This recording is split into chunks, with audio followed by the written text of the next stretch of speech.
माँ मुझे भूख लगी है, कुछ खाने को दो ना। ओहो, बस थोड़ी देर रुक जा मेरी बच्ची, एक बार सबको खा लेने दे, फिर देती हूँ तुझे भी। नहीं माँ, दादी तो मंदिर गई है और मामा भी पता नहीं कब आएंगे। माँ भूख के मारे पेट में दर्द हो रहा है। अपनी बच्ची रूही की ये बात सुनकर सीमा की आंखों में आंसू आ गए। फिर उसने जल्दी से एक प्लेट में थोड़े से चावल और दाल निकालकर रूही को देते हुए कहा, ठीक है ऐसा कर, वहां छिपकर जल्दी से खा ले। ले चल बेटा, जल्दी कर, दादी के आने से पहले जल्दी से खा ले, फिर मुझे ये प्लेट धोकर भी रखनी होगी। ठीक है माँ, और चिंता मत करो, ये प्लेट मैं ही धोकर रख दूंगी जल्दी से, दादी को कुछ पता नहीं चलेगा। अब माँ थोड़ा सा अचार भी दो ना, वो आम का खट्टा वाला। रूही ने ये बात इतनी मासूमियत से कही थी कि सीमा के चेहरे पर मुस्कुराहट आ गई, लेकिन जैसे ही वो पलटी तो उसके चेहरे की हवाइयां उड़ गई, क्योंकि उसके सामने उसकी सास राजवती खड़ी थी और गुस्से से उसे और रूही को घूर रही थी। माँ जी, आप तो मंदिर गई थी, स्वर्ग नहीं सिधारी थी कि तुम माँ बेटी यहाँ जो मर्जी करने लग जाओ। हाय हाय, कैसी बेशरम औरत है, न पति ने खाया न सास ने, हमारी कोई परवाह नहीं, बस अपना और अपनी बेटी का पेट भरना है। नहीं दादी, माँ तो कुछ नहीं खा रही थी, भूख तो मुझे लगी थी। चुप कर, मैं तुझसे बात नहीं कर रही हूँ, और सबसे पहले तो तू ये थाली नीचे रख नीचे। इतना कहकर राजवती अपनी पोती के हाथों से थाली छीनने के लिए बढ़ी, लेकिन तभी सीमा ने उसे रोकते हुए कहा, माँ जी रुक जाइए, अब खाना निकाल दिया है तो उसे खा लेने दीजिए ना, बच्ची है, भूख सहन नहीं हो रही उससे। क्यों, ऐसे क्या पत्थर तोड़ कर आई है ये, जो जरा देर रुका नहीं जा रहा है इससे? हैं, ये मेरा घर है और यहाँ जो मैं कहूंगी वही होगा, समझी? ये कहते हुए राजवती ने वाकई रूही के हाथ से खाने की थाली ले ली। ये देखकर रूही को बहुत गुस्सा आया और फिर, दादी आप बहुत बुरी हो, सच में। ये कहकर रूही तो रोती हुई वहां से भाग गई, लेकिन फिर राजवती के गुस्से का शिकार बनी सीमा। तो ये सिखाती है तू इसे? पिद्दी सी लड़की मेरे सामने जुबान लड़ा रही है, बताओ कल को पराई घर जाकर ऐसे ही नाक कटाएगी जैसे तू हमारी कटवा रही है। लेकिन मेरा नाम भी राजवती है, साफ साफ सुन ले, जब तक तेरी ये लड़की मेरे पैर छूकर मुझसे माफी नहीं मांगती तब तक एक अन्न का दाना न चलाया जाए इसके और तेरे पेट में, समझी? राजवती अपना फरमान सुनाकर चली गई और सीमा वहीं सिर पकड़कर रोने लगी। असल में राजवती को हमेशा से पोता चाहिए था, लेकिन हो गई पोती, और तभी से राजवती सीमा से हमेशा चिढ़ी चिढ़ी रहती थी। दूसरी तरफ सीमा का पति किशोर भी अपनी माँ की ही बोली बोलता था। माँ, खुशखबरी है, तुम फिर से दादी बनने वाली हो, सीमा पेट से है। अरे बेटा, खुशखबरी तो तब होगी जब वो करमजली बेटा जनेगी। सुन बेटा, जरा डॉक्टर से बात करके पता तो लगा कि मुई के पेट में है क्या। मैंने बात की थी माँ, डॉक्टर ने कहा है कि कम से कम 3 महीने बाद ही कुछ पता चल सकेगा। अच्छा, तो फिर क्या ही कर सकते हैं अब, लेकिन कह देती हूँ किशोर, अगर इस बार बेटा ना हुआ ना तो इसे और इसकी लड़की को निकाल कर बाहर करना मेरे घर से, फिर मैं तेरी दूसरी शादी करवाऊंगी। राजवती और किशोर की ये बातें सीमा ने सुन ली थी। वो अपने बच्चे का लिंग परीक्षण नहीं करवाना चाहती थी, लेकिन राजवती के खिलाफ खड़े होने की हिम्मत उसमें नहीं थी। किसी तरह 3 महीने बीत गए और फिर, ज्यादा हीरोइन बनने की जरूरत नहीं है, जल्दी कर, वहाँ डॉक्टर हमारे इंतजार में नहीं बैठा होगा। जी बस आ गई। अब रूही चल बेटा। इसको कहाँ लेकर जा रही है, ये क्या करेगी वहाँ? जी इसे कल से बहुत खांसी हो रही है तो मैंने सोचा कि। चुप कर, मेरे पास इतने फालतू पैसे नहीं है कि तेरी लड़की के मामूली खांसी जुकाम पर खर्च करता फिरूं। इसे यहीं छोड़ और जल्दी चल मेरे साथ। अच्छा डॉक्टर को मत दिखाना, बस वो दवाई वाले से दवा दिलवा देना, बहुत परेशान है बच्ची। अब किशोर ले जा इसे, ले जा इसे, इसकी मनहूस शक्ल जितनी ना देखने को मिले उतना ही अच्छा है। अपनी माँ के कहने पर किशोर रूही और सीमा को साथ लेकर डॉक्टर के पास पहुंचा, जिसे घूस देकर वो सीमा के गर्भ का लिंग परीक्षण करवा रहा था। और कुछ देर बाद, क्या दूसरी भी लड़की हो गई? हे भगवान, आखिर ये औरत चाहती क्या है? डॉक्टर, हमें एक और लड़की नहीं चाहिए, आप देख लो अब कैसे क्या करना है और कब करना है। आज तो मुश्किल है क्योंकि बाहर बहुत भीड़ है, आप अगले सोमवार को आ जाओ, सफाई हो जाएगी, बस 5,000 लगेंगे, ठीक है? क्या 5,000? ये कहकर किशोर ने गुस्से से सीमा की तरफ देखा और फिर बिना उसे साथ लिए बाहर चला गया। ये देखकर रूही ने सीमा से कहा, माँ चलो, बाबा बाहर चले गए। नहीं बेटा, अब वो हमें साथ नहीं ले जाना चाहते, और सच कहूँ तो मैं भी उनके साथ नहीं जाना चाहती। तो फिर हम कहाँ जाएंगे माँ? जहाँ हमारी किस्मत ले जाएगी बेटा, लेकिन वो जगह तेरी दादी के घर से बेहतर होगी, ये मैं दावे से कह सकती हूँ। इतना कहकर सीमा ने रूही का हाथ पकड़ा और अस्पताल के दूसरे दरवाजे से बाहर निकल गई। इसके बाद सीमा और रूही कहाँ गई इसकी परवाह ना तो किशोर को थी और ना ही राजवती को। कुछ ही दिनों में राजवती ने किशोर की दूसरी शादी करवा दी और फिर कई सालों के बाद। तो बताइए अम्मा जी क्या परेशानी है? तुम कौन हो? यहाँ तो वो दूसरे डॉक्टर।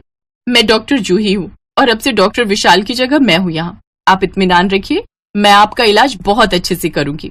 अच्छा, अब बस क्या बताऊं मैं, बुढ़ापा ही दुश्मन बन बैठा है। शरीर चलता नहीं और सांसें साथ छोड़ती नहीं। ऐसे क्यों बोल रही हैं आप? अच्छा, मैं आपका चेकअप करती हूँ। वैसे आपके साथ कौन आया है? कोई होगा तो आएगा ना। पति का साथ बहुत पहले छूट गया और फिर इकलौता बेटा भी अपनी बीवी का पल्लू पकड़कर चला गया उसके साथ। आहा, और छोड़ गया मुझे बेसहारा। बताओ, और अब भी लोगों को बेटी नहीं बेटा चाहिए हैं? क्या मतलब? कुछ नहीं, आप बताइए कहाँ दर्द है? डॉक्टर जूही ने इसके बाद राजवती का अच्छे से चेकअप किया और फिर अम्मा जी ज्यादा परेशान होने की जरूरत नहीं है, बस खाने पीने का थोड़ा ध्यान रखेंगी और दवाई टाइम से लेंगी तो बुढ़ापा कुछ असर नहीं करेगा आप पर। और सुनिए, जब तक आप बिल्कुल ठीक नहीं हो जाती तब तक यहाँ अस्पताल में एक बेड मिल जाएगा आपको। लेकिन बेटा, मेरे पास इतने पैसों की चिंता मत कीजिए, वो सब मैं देख लूंगी। आप बस जल्दी से अच्छे हो जाइए, ठीक है? आहा, जुग जुग जियो बेटा, भगवान तुम्हारे जैसी औलाद सबको दे। राजवती की बात पर मुस्कुराकर डॉक्टर जूही वहां से आगे बढ़ गई और फिर जैसे ही राजवती पलटी तो इस बार उसके चेहरे का रंग उड़ गया क्योंकि उसके सामने सीमा खड़ी थी। और फिर, माँ आप आ गई? वाओ, आप टिफिन लाई हैं, बहुत भूख लगी थी मुझे। अब माँ, रूही दीदी का फोन आया था, वो भी यहीं आने वाली है थोड़ी देर में। सीमा का ध्यान जूही की बातों पर था ही नहीं क्योंकि उसकी नजरें तो राजवती पर ही टिकी हुई थी। दूसरी तरफ राजवती में भी आज इतनी हिम्मत नहीं थी कि सीमा को कुछ भी कह सके। उसने डॉक्टर जूही के सिर पर हाथ फेरा और फिर सीमा के सामने हाथ जोड़कर अस्पताल से बाहर आ गई अपनी गलतियों की सजा भुगतने के लिए।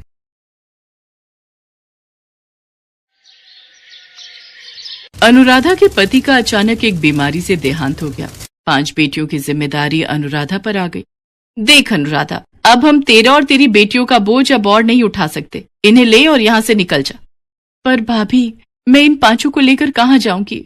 मेरा कोई ठिकाना नहीं। माँ बापू भी गांव में चल बसे। इस घर से मेरी यादें जुड़ी हुई हैं। मैं इस घर में बहू बनकर आई थी। विनोद के जाने के बाद आप इतना क्यों बदल गई? बदलना पड़ा। हमारा दिमाग खराब नहीं है जो अपने पैरों पर खुद ही कुल्हाड़ी मार ले। अरे, आने वाले समय में तेरी ये 5 बेटियां बड़ी होंगी तो तू तो इनकी शादी की जिम्मेदारी हमारे मत्थे मर देगी। चल निकल यहाँ से। रहम करो भाभी, इतनी रात में मैं अपनी बच्चियों को लेकर कहाँ जाऊंगी? ये ऐसे नहीं मानेगी, तू आगे से हट, इसे मैं धक्का देता हूँ। अनुराधा के जेठ जेठानी बड़ी क्रूरता से उसे उसकी बेटियों के साथ सड़क पर धक्का दे देते हैं। अब मैं इतनी रात में इन 5 को लेकर कहाँ जाऊं? मेरी मदद करो प्रभु। अनुराधा अपनी 5 बेटियों का हाथ थामे रात के अंधेरे में सड़क पर चल रही थी। मम्मी, बहुत डर लग रहा है। अंधेरे में कुछ भी दिखाई नहीं दे रहा। चिंता मत करो, मैं तुम्हारे साथ हूँ ना, डरो नहीं। मम्मी, अब हम कहाँ जाएंगे? ताऊ जी ताई जी ने तो घर से निकाल दिया। मम्मी, बहुत प्यास लगी है, पानी पीना है। पूजा, तू इन 4 का ध्यान रख, हाथ पकड़ के रखना। मैं सामने नल से पानी भरकर लाती हूँ। अनुराधा अपनी बेटियों को सड़क के किनारे बिठाकर पानी लेने चली जाती है। तभी एक गुंडा अनुराधा के पास आता है और उसका हाथ पकड़ लेता है। क्या बात है, प्यास लगी है क्या? कहो तो हम बुझा दें। मेरा हाथ छोड़ो, मुझे छोड़ दो। ओए, जब वो कह रही है तो छोड़ क्यों नहीं देता? अबे, तू इसका कौन है, जो बीच में टांग अड़ाने आ गया? मैं कोई भी हूँ, तुझे इससे क्या? लगता है तू ऐसे नहीं मानेगा। वो आदमी गुंडे को मारपीट कर वहां से भगा देता है। शुक्रिया भैया, आज आपने मेरी मदद की। इसमें शुक्रिया की कोई बात नहीं, ये तो मेरा फर्ज था बहन। अनुराधा अपनी बेटियों को लेकर जाने लगती है। तभी, बहन, इतनी रात में तुम अकेली कहाँ जाओगी? यहीं पास में ही मेरी मौसी का घर है, रात वहां रुक जाना। बच्चियों के साथ अकेले रात में रहना खतरे से खाली नहीं। मम्मी, हम सबको भूख लगी है। चलो आओ, मौसी के घर चलते हैं, वहां सब पेट भर कर खाना। शुक्रिया भैया। वो आदमी अनुराधा और उसकी बेटियों को अपनी मौसी के घर ले जाता है। अरे आओ आओ बेटी, कितनी प्यारी और मासूम बच्चियां हैं। तुम्हारी कहानी सुनकर सचमुच मेरा भी दिल भर आया। कैसे निर्दयी लोगों की दुनिया बनती जा रही है। बेटी, तुम चिंता मत करो, तुम आराम से यहाँ जितने दिन चाहे रह सकती हो।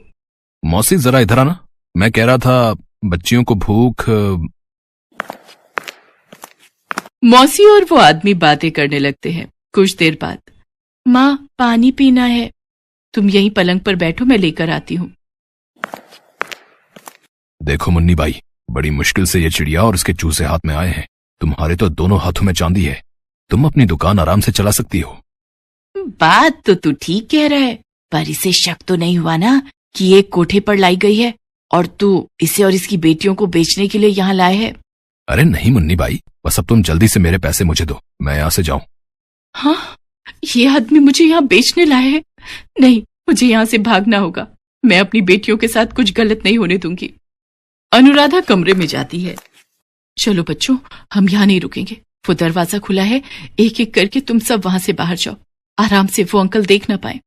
अनुराधा अपनी बेटियों के साथ चुपके से भागती है। तभी उस व्यक्ति की नजर उन पर पड़ जाती है और वो उन्हें पकड़ने के लिए दौड़ता है। मुन्नी बाई, हमें इन्हें पकड़ना होगा। हे ईश्वर, मेरी मदद करो प्रभु, भागो मेरी बच्चियों, और तेज, हमें इनके हाथ नहीं आना। तभी अनुराधा देखती है सामने हनुमान मंदिर है और वहां घंटियों की आवाज आ रही है। चलो बच्चों, जल्दी से हनुमान मंदिर में चलते हैं, वहां हमें कोई कुछ नहीं कहेगा। अब हम लोग इन्हें नहीं पकड़ सकते, ये हनुमान मंदिर में चली गई है। किसी ने हमें वहां देख लिया तो पुजारी और सब लोग हमें पुलिस को पकड़वा देंगे। कैसी किस्मत खराब है, इस सौदा भी हाथ से चला गया है। चलो वापस चलते हैं। हे बजरंगबली, आज आपने मेरी और मेरी बेटियों की जान बचाई, आप धन्य है प्रभु। बजरंग बली तो शरण में आए हर भक्त की मदद करते हैं, यहाँ तुम्हें डरने की कोई जरूरत नहीं है। पर बेटी, तुम इतनी घबराई हुई क्यों हो? अनुराधा पुजारी जी को अपनी सारी दुख भरी कहानी बताती है। बेटी, तुम चाहो तो इसी हनुमान मंदिर में रहकर प्रभु की सेवा करो, यहाँ तुम्हें किसी प्रकार का कोई डर नहीं। पुजारी जी की बात सुनकर अनुराधा को थोड़ी तसल्ली होती है। उस दिन से अनुराधा अपनी 5 बेटियों के साथ हनुमान मंदिर में ही रहने लगी। अनुराधा और उसकी 5 बेटियां हनुमान मंदिर की सेवा करती थी। वहां की साफ सफाई, देखभाल, ये सब अनुराधा ही संभालती थी। एक दिन अनुराधा ने पुजारी जी से कहा, पुजारी जी, मैं सोच रही थी मंदिर के बाहर ही फूल माला और पूजा की सामग्री बेचने का काम करके थोड़े पैसे कमा लूंगी, ताकि अपनी बेटियों को स्कूल में पढ़ा लिखा कर उनकी शादी कर सकूं। ये तो बहुत उत्तम विचार है अनुराधा बेटी, मैं कल ही फूल वाले और पूजा सामग्री वाले की दुकान पर तुम्हें ले चलूंगा। वो तुम्हें उधार पर फूल माला और सामग्री दे देंगे। जो भी कमाई होगी उसमें से तुम उनके पैसे चुकाकर बाकी की कमाई अपने पास रख लेना। ऐसे ही धीरे धीरे तुम्हारा काम शुरू हो जाएगा। पुजारी जी अनुराधा को फूल माला और पूजा की सामग्री दिलवा देते हैं।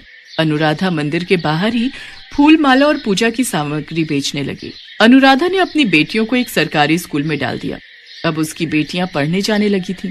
अनुराधा को हनुमान मंदिर में रहते हुए 15 साल बीत गए। अनुराधा की मंदिर के बाहर ही फूल माला और पूजा सामग्री की 2 बड़ी दुकानें थीं। मंदिर के पुजारी जी का निधन हो चुका था। अपने जाने से पहले पुजारी जी मंदिर का सारा कार्यभार अनुराधा को सौंप गए थे। अब मंदिर का सारा कार्यभार अनुराधा ही संभालती थी। अनुराधा की 5 बेटियां बड़ी हो चुकी थीं। अनुराधा को शहर में बहुत से लोग जानते थे और उसके अच्छे व्यवहार से सभी परिचित थे। अनुराधा को अपनी 5 बेटियों की शादी के लिए कोई परेशानी नहीं हुई। हनुमान जी के आशीर्वाद से अनुराधा की 5 बेटियां आज अपने ससुराल में सुखी थीं। कहते हैं ना, जिसका कोई नहीं होता उसकी रक्षा करने वाले स्वयं भगवान होते हैं।